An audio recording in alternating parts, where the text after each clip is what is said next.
табиғатпен қатар көңілдің де жаңаратын, жақсылыққа ұмтылатын шағы бұл наурыз.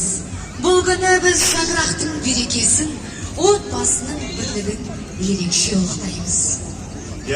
Өнерде де, өмірде де жұптары жазылмай, халқымыздың сүйікті перзенттеріне айналған, әндері әр үйдің төрінде шырқалатын еліміздің, біздің жеріміздің деп айтайықшы, сүйікті перзенттері, өнер иелері дәл қазір бізбен бірге.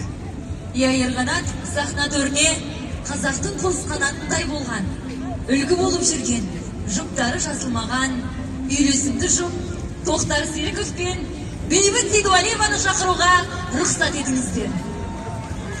Жүрегінде бір туған жер болады. Қайда жүрсе де сол жерге тартып тұрады. Сол сағыныш әнге айналады. Жүректен шыққан нәрәуін жүрекке жетеді. Ал бүгін сол ән арқылы кездесетін күн. Қарсы алыңыздар. Қошеметтеріңіз. Тоқтар Серіков және Бейбіт Сейдуалиева. Ассалаумағалейкум ардақты ағайын. Қымбатты туған ел, мереке құтты болсын, мейрам құтты болсын ардақты ағайын. Ұлы соң болсын. Бүгін біздің елімізге, жерімізге, төрімізге келіп атқан құт мерекеміз қайырлы болғай. Еліміз көркейе берсін, семейіміз күннен күнге жасара берсін. Осы елді басқарып отырған Берік Уәли мырзаға, жалпы халыққа шексіз рахметімізді айтамыз. Аман болыңыздар, ақ болсын ардақты ағайын.